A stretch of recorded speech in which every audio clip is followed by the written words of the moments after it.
Hello everybody, how's it going today? Glowplasma 231 here, back in to talk about Weekly Shonen Jump, issue number 67 of 2025. It's still really weird to say 2025, even though at the time of recording this, we are 21 days into 2025, even if Weekly Shonen Jump has been in 2025 now for like 7 weeks, being this is issue 67 of 2025. I don't know why, it's just still really weird to say that, but really, manga has been starting off 2025 in a really good way because, of course, as you see here on the screen, this week we have 14 series to talk about, of course, starting with Undead Unlock, One Piece, Kagurabachi, Ruri Dragon, Kill Blue, Ichi Witch, Sid Craft, Love is a Mystery, Astro Royale, Hematin, Nexus, Kiyoshi, Akane, Banashi, Blue Box, Elusive Samurai, and Witch Watch. We have all 14 of those series that run in a Weekly Shonen Jump to talk about today.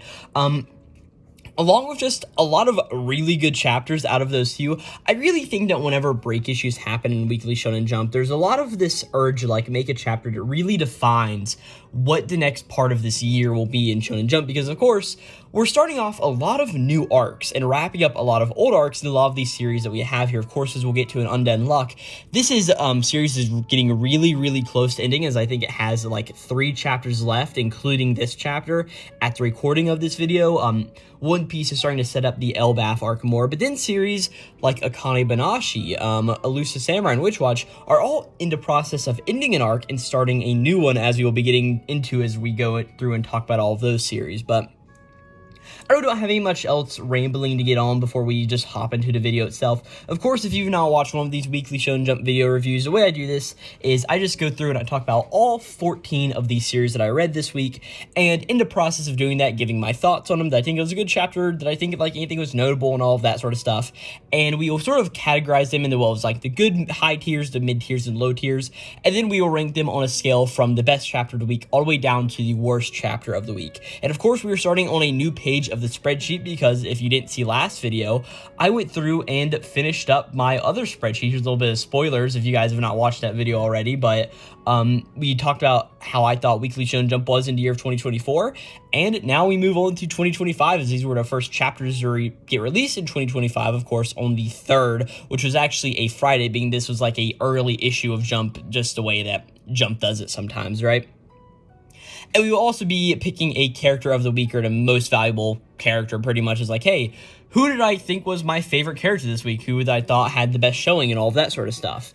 So without further ado, I just say let's go and hop into it, of course, with Undead Unlock, chapter number, 237. This is a very interesting chapter because, like, man, the Undead Unlock story is legitimately over, which is just crazy to think about. It's like, okay, Andy and Fuko have just completed their mission and they have killed God, pretty much. They killed Soul, Sun, whatever you want to call him. And there's this really fascinating moment whenever Luna comes down from the sky and just says like, hey guys, here are the game results. The avoidance of Ragnarok was successful, and you guys have passed the game, and like, hey, now I will go ahead and give all of the rewards out. And she's just like, hey, the first reward, the complete eradication of UMAs, of UMAs, right? And there's this little bit of an emotional moment where like Clothy disappears, because like, as much as Clothy was not an important part of this series in like the grand scheme of things, he was always this character who was there since the very beginning. And I sort of like the note of like where Fuko tears up a little bit over Clothy's disappearance, but Clothy's just like, hey Andy, thanks for continuing to wear me. And he pretty much turns into a wedding dress in this final moment for Fuko to wear, right?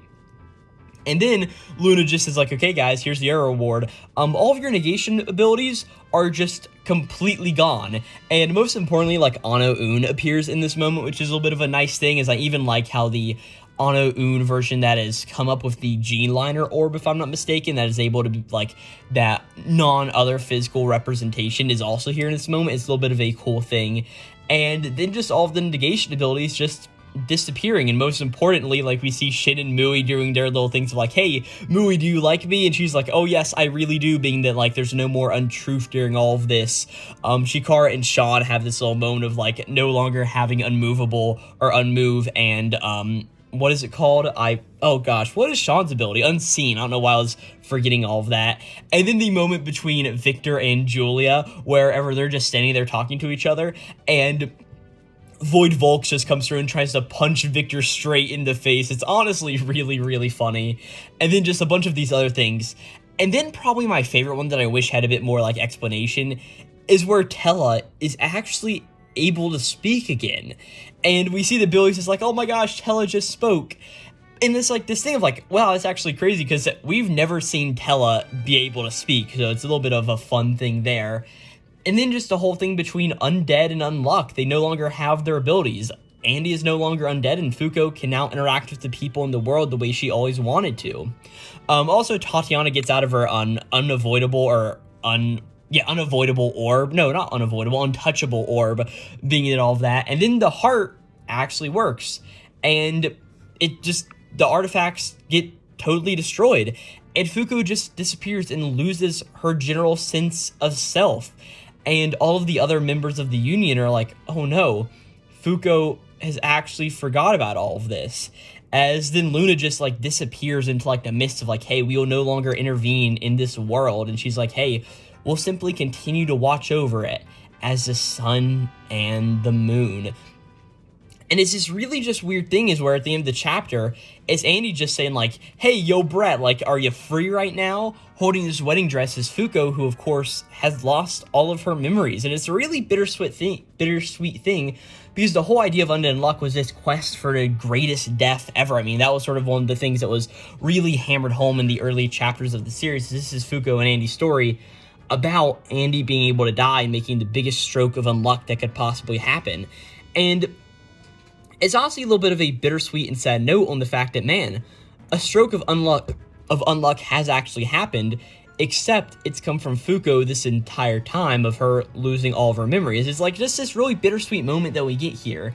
And Undead Luck I definitely think was a good chapter this week, and I am probably going to be putting it over here in this like high mid-range, because I don't think it was the best chapter out there, but definitely the emotion I had is like, man, we're actually wrapping all of this up. Soul is dead, Sun is gone, and Luna has come down and just like finished all this off, and it seems like everybody's going to be having their little happy ending, except for Andy and Fuko. It's this little bit of like, just like I said, a bittersweet thing. One Piece was a really, really fun chapter because not only do we get more of like, okay, here's all the things going on in the owl library, and there's this owl who, what devil fruit did this owl eat? He is a Grow? Yeah, an owl, a growth owl who's eating the Grow fruit, presumably making everything being able to like upsize. And here in Chopper like, oh man, I really want to read these medical books. And Robin being like, well, Elbaf does have some of these, except they are all giant size to begin with, right? And it's this really funny thing between the two of them. And then the whole thing of Luffy and Sanji going around and playing with all of the giant, or no, is it Luffy and Usopp maybe? Playing with all of the giant kids, and they're all like big crybabies as we were sort of getting introduced to last chapter. And then really getting more difference into Colin, this giant kid who is also Ripley's son, and how he is not one of these scaredy cats. He is more of this grand, like, strong warrior of Elbaf, right? Sort of the old giant mantra in this way, and also learning, okay, he is also half human, and also, what was this human, and how did they have a child with Ripley? So I essentially think of like, okay, how does all of this work? But it's One Piece, so like, what exactly do we really need to expect? And just all of them sort of hanging out and having fun together. As we also get the new pirate costumes for all of the other Straw Hats or the later 5 Straw Hats who did not get them there in that initial sequence. Or not 5, I guess just the 4 of them being Brooke, Robin, Frankie, and Jinbei. And also Gerd being like, oh my gosh, you guys look all so cute in those costumes there, right? And then we get to like more of the other meat and bones of this chapter is, who are the 2 people who ended up infiltrating and getting summoned in that like summoning circle looking thing to Elbaf? As like we get this female looking character who's got like the bandages around her mouth and is like this very cloaked figure, presumably like using something to like take down these massive giants. We honestly don't know what it is yet. And then of course this person who really looks reminiscent of Shanks. It's very interesting, is like, what is actually going on here? Before going and cutting to the western village of Elbaf, where all of these Straw Pirates are having just a grand old time, just in the land of giants, having a lot of fun. And also, we see Stanson again, which is like another really random thing, is like, yeah, this big giant who has got mixed up in some things that was there, and it wasn't Dressrosa, Sabaody, the Sabaody Archipelago. And just seeing how they're interacting now in this different time is like, hey, you saved us all the way back then, Straw Hat Luffy, thank you very much.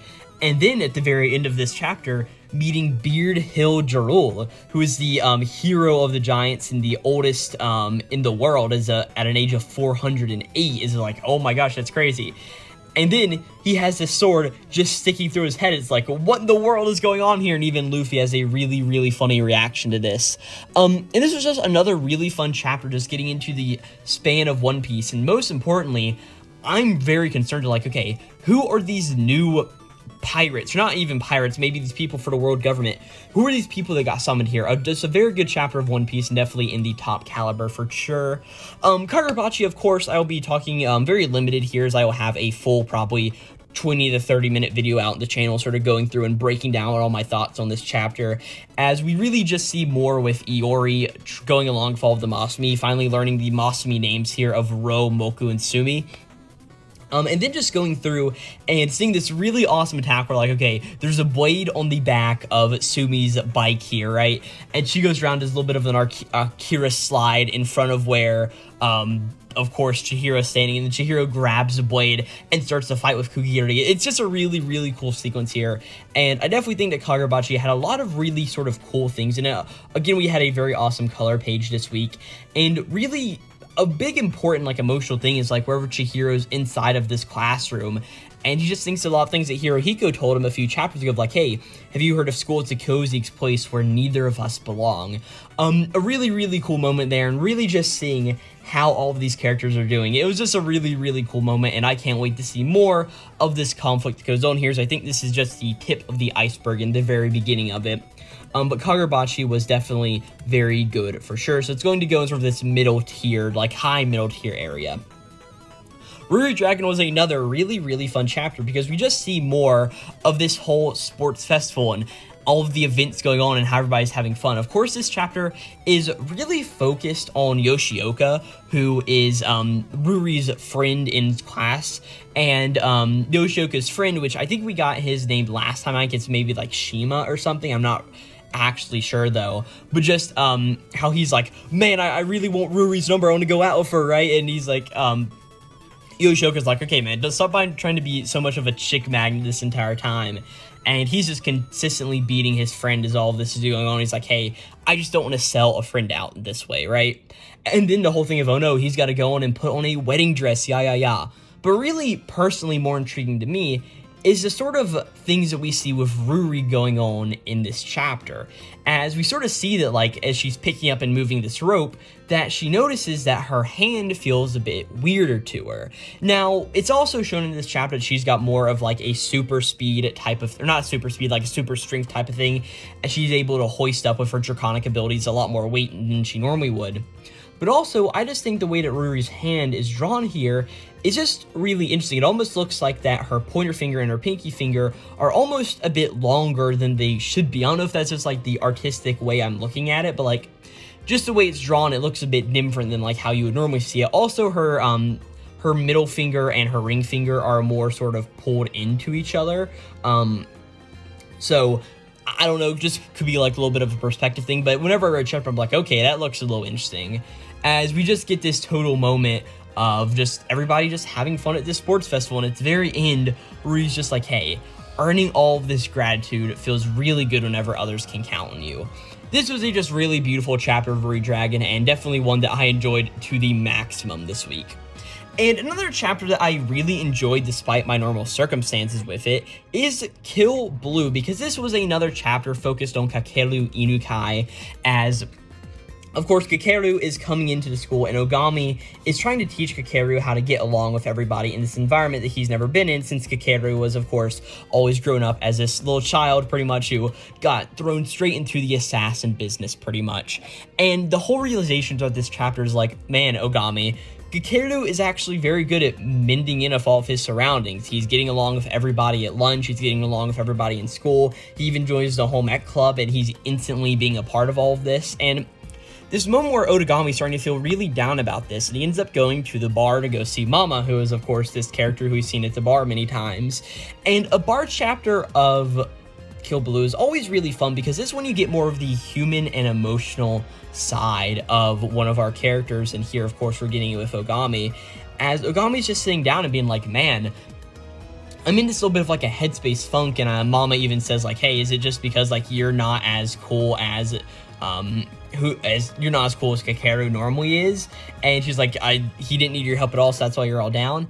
And Ogami's like, not actually necessarily. I mean, I love Nek Oda, he's my current partner, but as far as Kakeru is, I view him less as a partner and more of a son. As he's like, and he joined me to help me out, and it's really being emotional to me to actually see how he's grown, because of course we know that he has a daughter, which he hasn't been able to be there and see grow during her life, being that just the way his circumstances have actually turned out. And he's like, hey, and there's a tinge of loneliness there. Like, I couldn't be prouder to see how much of he's grown, and even I say that knowing how much it makes me sound like an old man in this moment. As we then see Kakeru actually coming into the bar and being like, hey, here's where you are, Ogami, right? And also, I have to admit, the joke where Kakeru just keeps catching snakes and eating them is actually really, really funny, but it sort of is what it is there. But this was honestly a very nice chapter of Kill Blue, really getting into the depth of this character and seeing just how Otagami is still that human on the inside, even when he is in this really weird situation as he's having to pretty much pose as a middle schooler when he is an old man. It's just whenever Ogami has more of this emotional intelligence to him, or whenever the series does it, that I'm more in tune with Kill Blue itself. And honestly, I'm going to put it up a few notches because I thought this was a really, really fun chapter. Sid Craft Love is a Mystery is up next. Pretty much this is about Sid and Souffle going upon the Elfie cruise ship and having to infiltrate their way on as a married couple because, hey, it's a rom-com, this is what has to happen. And then just going through and being all nervous because, oh man, we're not used to acting like this together, and whoop-de-doop-a-doo-doo. Oh no, they also have this history together they don't know about. And then this whole other thing comes up is where Elio is on the boat too, is like, man, I'm this singer and I don't know, I don't want Master Sid to recognize it's me singing here on the boat. But just the two of them acting together, and like, I actually put some clues together about who actually did it, because it's the one character who we keep seeing consistently through this chapter, as eventually, it's like, okay, this guy planted a bomb, but it seems like there's also some other people on ship who is also planting a bomb. And in this way, it's sort of shown like, okay, who else was it? As we pretty much get shown the singer lady that Elio is working with, and it's pretty much said like, okay, this is most likely this other person here. Pretty simple mystery stuff in Sid Craft, but it was a fine chapter. I didn't necessarily like all of the romantic comedy stuff going back and forth. At a certain point, it just becomes really too much, and I think that's something that, for instance, a series like Himatin is actually very proficient in is scaling all of this rom-comminess back, but Sid Craft is definitely like dialing it up to max. I thought it was terrible, but it wasn't my favorite thing I read this week either. Now, Ichi the Witch was a fantastic chapter this week, let me tell you, as we just see Ichi and the World Hater Magic going back and forth with each other. Really, the beginning of this chapter is really funny because we see that, what's her name? Shirin Bedona, who is the analytic witch, is like telling Kumagi, like, hey, this is a unprecedented thing that none of us ever seen before. Like, take notes, take notes, take notes, take notes. I am not taking no for an answer here. And the really funny thing that we see going on there. But Ichi and the World Haters conflict going back and forth, and just seeing how much of a badass Ichi is like he's passing out from pretty much having all of the magic consumption used against him. As he's going through, he stabs himself with a leg, he stabs himself with a blade in the leg to pretty much keep him alive and conscious, and whenever the World Hater Magic is just like sort of threatening him there, Ichi just goes through and tries to slice off his neck, and he's like, hey, you had a bunch of protection around there, so I thought that was one of your weak spots. It's a really fun moment just seeing Ichi scale up to this big thing of like, oh gosh, this conflict is really starting here. And then seeing that Ichi eventually sort of passes out and all of this, and the World Hater Magic is starting to sort of like warp him away in this weird way, however he does it. And then seeing that supposedly Descross is going to be coming in next and doing a lot of work to the World Hater. Yeah, she just goes through and just says like, hey, the only one going down is you, and like here now, you're an insane excuse for a magic. And the World Hater's like, oh, and she's like, hey, who else? I'm everyone's favorite uber talented badass Descross.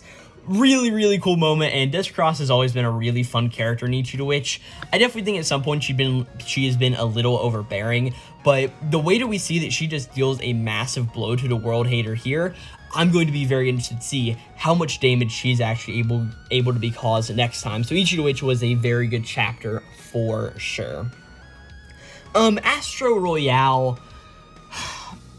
Oh man, I honestly have very conflicting thoughts on the series, because of course we just jump into this big Astro Battle Royale. This is going along with Shiba Taka, whatever his name is, the 8 Tsurugi brother, if I'm not mistaken. His whole thing going on here, and like, we speed through, we have the first round done in this chapter, and now presumably we're going to be going to like a bit of a tournament arc based thing, which is like, okay, whatever. It's like, I don't particularly have any attachment to any of the characters here. Really, like, yeah, we have Tarasu and we have Hibaru, but like, really out of the main cast, like, I would much rather get more on like Torazo, or get more on Karan, or even Akinpa, I think is the female lead's name. I much rather care about those characters than Hibaru or Tarasu. Just sort of having all of them here doesn't really do anything for me. It's like, okay, everybody's devaluing Hibaru for some reason, and then Hibaru comes in and punches a guy good because, oh man, Hibaru's this strong-willed individual. I don't know. This chapter just didn't really do it for me, and it's definitely probably the worst chapter of the week in my opinion. Just, yeah, there wasn't a whole lot here that I said, you know what, I actually very much enjoyed that Astro Royale. It's more just like, okay, here's all of this. There wasn't any like build up that made me feel good about everybody being like, man, Hibaru isn't strong, and then Hibaru being like, hey, look, let me show you guys all how much I've grown in a short amount of time.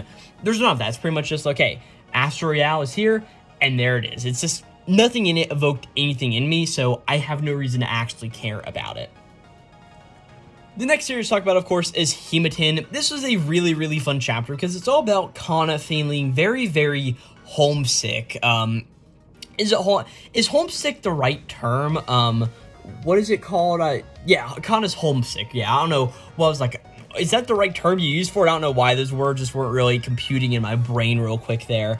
But she's very much homesick about, like, hey, she's moved to this area in Tokyo, but now it's like, everybody was on this school field trip, so she wasn't around anybody. So she's like not feeling too good about everything going on here. So Iomori and Himari being like good, or Yoshino being good people, just go around and just go to hang out with Kana today. And they have like these really cool moments, go around, do all of these various things. It's like a bunch of just like small feel-good things going on here. Just all hang out and talk together. Kana and Himari do this like fun little picture-taking thing until we eventually get to the end of the chapter where they all pray for like good careers and all that sort of thing. That this is like a very like, hey, everybody has this really good career, and like there's this really nice moment with Yoshino where she's just like, man, I guess I didn't realize it up until now, but I guess Iomori didn't make me feel like home this entire time, even if he's just my house cleaner. He made me feel like there was something I wasn't missing in a relationship with somebody I could sort of count on in this entire time, until eventually he goes around and gives Kana a charm, and then gives another one to Himari. Is like, hey, I figured you two would like to have matching charms, right? And they're like, oh man, that's so very nice, right? Just a very good chapter of Hematin, and just, it was a solid chapter. There's not really anything I can say about it, like, this was super, super positive, but also, there's nothing negative about it. It was just a fine, very good chapter of manga. And the same goes for Ultimate Exorcist Kiyoshi, because we're really just building up this whole thing of, okay, Sasaki and Kiyoshi need to do this training because Kiyoshi isn't very proficient right now, and through the course of this chapter, we progress through a week in the universe of Ultimate Exorcist Kiyoshi, just going through all of this, and Sasaki and Kiyoshi just keep training with each other and doing all of this various stuff, and Kiyoshi pushes himself a bit too hard sometimes, and Sasaki's just being a very good mentor figure to him, and it's just a very fine training chapter. And there's this whole thing at the end of the chapter where, if I'm remembering it right, Kyoshi's like, hey, I really want to come here again sometime. It's sad to like finally be leaving this place. And this little note where Sasaki's like, hey, Kiyoshi, I mean, we can just come back here whenever we finish with the Black Parade, and whenever we actually win at the end of the day, we can come back here and have a nice, long, fun time dipping in the bathing hot springs again. So there's a fine chapter of Ultimate Exorcist Kiyoshi, but I definitely feel like Hematin and Ultimate Exorcist Kiyoshi are this perfect of like the middle ground chapters of they're not terrible, but they're also not the best either. So yeah, Ultimate Exorcist Kiyoshi also very good. Now we're on to the final big four, as I like to call them, is the final four manga series I read each week. And the first one is Akane Banashi, and Oh my gosh, this is one of those great Akane Banashi chapters because it gave me the chills. As we start off this chapter with all of the Shiguma students just on their phone, and they just get a message from, of course, Shiguma, their teacher, being like, hey guys, my apprentices, I will return, just wait till then, tighten the loincloth of your heart. As like the end there. As we see that Akane is in a car with Kaichi, who is, of course, one of Isho's students in the Arakawa school, as they're just going through, as we now see, like, Akane's talking with Kaisei about all of these things, and Kaisei brings up this moment from the very beginning of the series, I mean, chapter 4, where I was like, okay, this manga is actually something amazing whenever I was first reading this series weekly, as Kaisei is just like, man, it seems like fate had other ideas in mind whenever you initially rejected me, and look where you are now. And Akane just sort of has a little bit of bickering back and forth with him, and she's like, hey, I've been confirmed for Futatsumi, right? And she's like, hey, I'll catch up in no time, as Kaisei's just like, hey, hopefully you do it, because at some point, I'm gonna be a Shinichi, and this is a really nice moment, as Akane then goes to talk with Isho Arakawa, and she walks into the room, and Isho is just standing there with that intimidating presence of his. And she's like, hey, I'm sorry I should not have risen my voice in the hospital like that. And then they just have a little bit of a discussion about Shiguma's art. As Shiguma is just like, as he shows just like, hey, I forbid you from involving yourself with anything related to Shiguma's art. And this sort of like flips a switch in Akane. She's just like, damn it, like, what are you actually saying to me, right? As Isho even says, like, hey, I didn't realize you thought so highly of yourself either. Like, really bring down Akane in this moment. And she's just like, hey, then once I have the skill I need, give me the answers about you and my master and the previous Shiguma. As Isho just gives her, like, this crazed, like, maniacal stare almost. She's like, hey, I can't back down either. As she's like, hey, Shiguma's art. And Isho's like, hey, then show me what you can do, Akane Arakawa. And she's just like, hey, you're on. As you just get, like, the name, like, hey, this is Akane Banashi, story 141. Zenza training complete. As we then time skip to 3 years later in Paris, France, where we see Akane is walking around. Oh, this was just such a great chapter of Akane Banashi. I'm just going to go ahead and spoil it. This was my chapter of the week. There is, like, absolutely no way it couldn't be the chapter of the week. Just so incredibly good this entire time, man. I love Akane Banashi, and just, like, the progression of this chapter of getting back to the sense of, like, damn, I am almost scared of Isho, and even getting the backstory about him, it really makes me wonder what is truly going on inside of his head here in the current timeline. Man, Akane Banashi was so incredibly good. I'm going to speed up to go speed through Blue Box here. Really simple chapter, really about Yumeka and Chinatsu really learning that Yumeka and the sort of mind monolith she's built up of Yumeka being this really strong girl. It's not really that case, is yeah, Yumeka's good, but Chinatsu's also put in all of this effort along this time to go through and become something more when she's somebody who could rally up everybody beside her. And even if Yumeka may have a bit more natural skill than her, Chinatsu knows that she still has what it takes to win at the end of the day. Yeah, just good chapter of Blue Box, but I don't really have too much to say about it. Definitely a middle chapter for sure. But then we have the Elusive Samurai, which, again, was one of these chapters that had a really, really weird rate of progression. As, like, Tokiyuki's coming through, fires an arrow at Toki, and in this moment we see that Sadamune sort of just says, like, hey, you did a good job here, Tokiyuki, as we just sort of get a bunch of narration for a bunch of different characters as Tokiyuki makes it all the way back over to the Prince, what is his name? It gets brought up here in a second. Prince Muneyoshi, as he sort of leaves with them to go to, I think if it's not mistaken, Kosaka's fortress, pretty much, as we just get a little bit of narration, like, hey, 4 years later, Muneyoshi Shinano would return to Osagawara lands even stronger and continues his decades-long resistance to the Ashikaga. And then we just see that Sadamune has a little bit of a talk with Toki in this moment, right? As they just go back and forth between all of this, as we just see that Sadamune just thinks, like, hey, Tokiyuki, I will probably die next year. You survive in these times and live longer, much longer than I should.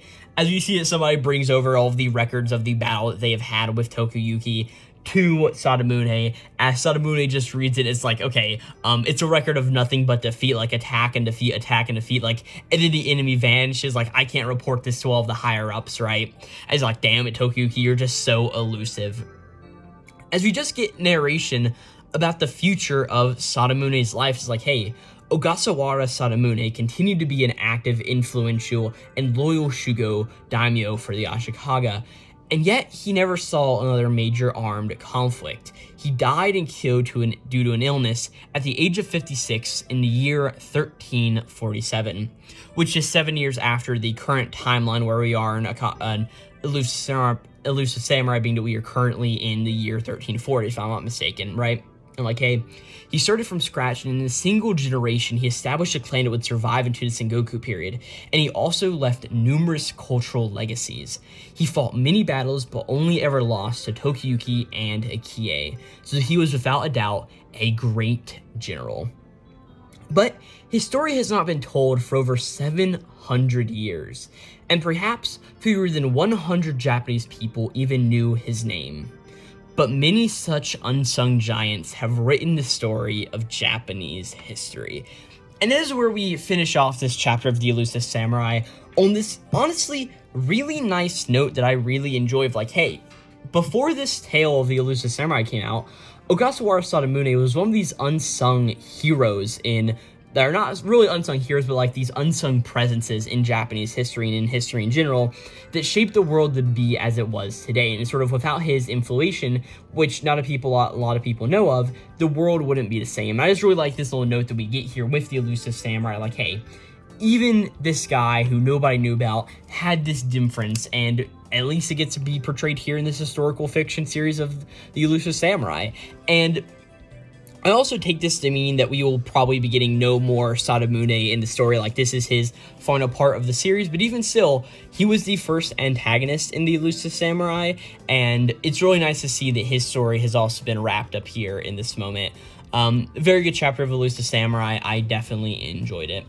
And then the final chapter this week is Witch Watch, which was another, fantastic chapter, as we pretty much just get the wrap up of the Phantom Blaze arc, because like everybody is just really dying, like nobody's doing too good, and Shikimi just comes down and it's like, hey guys, you two, Kyokuro and Hibana, end up coming with me or your guys are going to die here pretty much, right? And they end up actually going through and ended up leaving with Shikimi. And Morito's dad, Reiji, in this moment just says like, hey, I'm going to see you, all of you guys dead. Like, do you hear me, you damned warlocks? Like, he tries to stop everybody. And there's just this depth in this moment of like, it's so bad. And eventually Morito's dad just says like, hey, what about this? Jura is even more powerful than that monster we just fought. Is she really coming back? Like, who is Jura? And then Shikimi is like, oh, if you want to know, I'll tell you. As he just is like, hey, and any who hear Jura's true name are just cursed. As Ibuki's like, oh no, oh crap, this is, he's like, cover your ears. But before this happens, Shikimi says the name.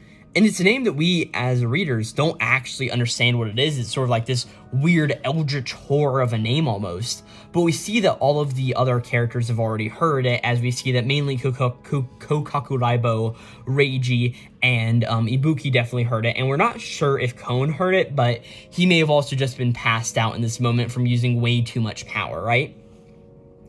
But then it's in this moment we cut back into the schoolroom where we see that Kon is telling, of course, Miharu, Kanchi, Morito, and Keigo all about this story pretty much. Is like, hey, on the island we cremated Taiga right then and there, and that is the story of our trip to Migijama.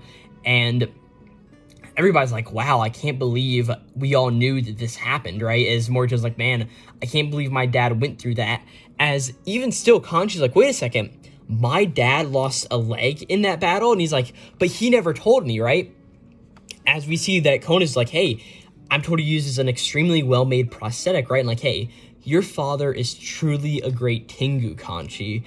And Kanchi has this moment where he's just like remembering his father and like how he never noticed these massive things. Like, man, as much as Kakariko was a massive asshole during this whole battle and all of this sort of things, like, it just makes me want to give him a hug since he's just been such a good dad to Kanchi in this time, right? And then the whole thing of like, okay, Boruto, your daughter or your father also kept a secret from you. He did not need to go overseas. He's actually going around the world, sealing up all of these other areas where, all these other rifts where we see things are coming out. It was supposed to be my job, but being that I don't have any of my power anymore, it's your dad who is pretty much doing all of this stuff, right? And then this whole other idea of like, hey guys, also anybody who knows Jura's true name is marked, and most of us do, so probably whenever Jura gets summoned, all of the old generation won't be able to do anything, which is a very good way to just make it like, okay, now just the familiars themselves have to deal with all of this. And also this realization of, hey, we don't have to worry until Nico gets her original form back to begin with. As we then cut out to a street somewhere where we see that an old man is walking through the streets. As we see, he uses a little bit of a seal and puts it on a door, and whenever he opens up the door, he walks into almost this gated garden of some kind. As of course we recognize this person as Kokoro, not Kokoro, Kokoro, who's of course the guy who we just saw on the island, even though he's definitely aged up a lot and he's looking a much older man than he once was. And we see that Shikimi is sitting around here, but we also see that Hibana is here and that she is still alive in this moment also, and that she is probably going to be one of these other big antagonists here in the next part of the series. And also, I just love Hibana's design. It's just such a good one for sure. And also just seeing how Kyokuro also has this like metallic metal hand also, and Shikimi is just sitting here and they just talk with each other about all of this, and then we just have this nice little moment where all of the familiars and Nico are just hanging out together and having a good time. It's just really, really good chapters. Like, hey, everything is going to be okay, and the battle will resume again whenever Nico is restored to her old self. But for now, we can just enjoy a brief window of peace. So presumably what's going to be happening next in Witch Watch is we're going to be having a little bit of a break before the more big events will be happening. So probably some other comedy chapters, maybe a comedy arc or two. But then we're going to be getting into more of this big thing of, okay, we're getting all of these things set into motion. This was like a massive lore drop chapter, and Witch Watch, this was such a good chapter also. And as I already put it, we're putting it sort of up here towards the middle of everything. But yeah, with that, I just say let's go ahead and start ranking these chapters from worst to best. As I said, there's a few of these that I already know where I want them to go. For instance, Astro Royale is definitely going to be the worst chapter of the week. It was just like, I don't know, just some things I didn't quite like with it. In that vein, we're going to put Sid Craft next. It just wasn't my favorite chapter out there for sure. And on the other end, Akane Banashi is the top chapter. Just some really awesome moments, and just the way it's like, okay, Akane's in Paris now, what's going on? Like, very, very cool. And Witch Watch is going next because also, just me as a person, I love Witch Watch, and that was just such a good chapter for the series in general. And then we have all of these other chapters to go through and rank with all of this. I'm probably going to put Hima 10 next because, like I said, I did think it was a good chapter, just like I said, very middling. It wasn't terrible, but it also wasn't the best either. And then we're going to put Kill Blue. No, actually, we're going to put Kill Blue in the 10th position, so Kill Blue. I just really loved Ogami's, like, moment of, like, hey, guys, this is just how life rolls, and this is how I'm dealing with it, pretty much. And, like, hey, I view this kid like Akira is almost like a son to me, and just, I really liked how it was done. And then we'll put Ulti Extra if I could spell, Kiyoshi, in the next position right there. Probably next we will throw in a Blue Box. Good chapter, but just not the highest up there for sure. Probably Undead Unluck next, as, again, very good, like, monumental chapter to see, like, okay, this is how everything is ending and going on. And then next, the ELU, Elusive Samurai. Put it right there. I just really like that ending moment of, like, hey, here's this unsung hero in history, pretty much, or just this unsung figure who really meant a lot to the people of the time. Ruri Dragon, or If I Can Spell Dragon, we'll put next, followed by a Kagurabachi. Thought it was a fun chapter. One Piece, Piece, into Ichi the Witch. I really like all of that for ranking this week. And as far as a character goes, man, I honestly don't really quite know, because let me just think about all of this. Honestly, I think Ichi from Ichi the Witch was a very cool character, just seeing like how he did this really badass movement of like stabbing himself into order to try to do this little bit of a like a last ditch attack on the world hater was very, very cool. Elusive Samurai Sadamune would also be, you know what, yeah, I want to give it to Ogasawara Sadamune. So Sadamune from Elusive Samurai. Very, very good character there. And I just sort of liked that this is how he wrapped up his character. And as a series that I've been reading literally since the beginning, if we go all the way back here to Weekly Shonen Jump of 2021, the Elusive Samurai was right there. So it's been a series that I've been reading since the beginning. So really happy to see that. And yeah, really good issue of Weekly Shonen Jump for sure. And hey, thank you guys all so very much for watching this video, of course, on Weekly Shonen Jump issue number 67 of 2025. I definitely think I went very, very far rambling. I'm not sure how long I've actually been recording this video. Let me go check. Yeah, almost 42 minutes, which is a bit longer than I normally like these videos. I normally like to cap these in about 30 minutes, but hey, it is what it is. I just had a lot I wanted to say about Jump this week, so I thought we had a lot of really, really good chapters. But yeah, thank you guys so very much for watching. Of course, I've got plenty of these other videos talking about Weekly Shonen Jump on the channel. Of course, these rambly episodes where I don't go into everything totally in depth, those are what I've been doing mostly, and all of those will be linked not only in an end card in this video, but also in the description down below. And also, just go check out my YouTube channel to just see everything in general. I also just did a video where I went through my Weekly Shonen Jump of 2024 and pretty much put all of these rankings to test, calculated numbers for them, figured out a chart point total and average, and then personally ranked what my favorite series were. And just go look at that video. I think it's like an hour long, but I think it's just got a lot of really fun information in it. So go check out all of those things there.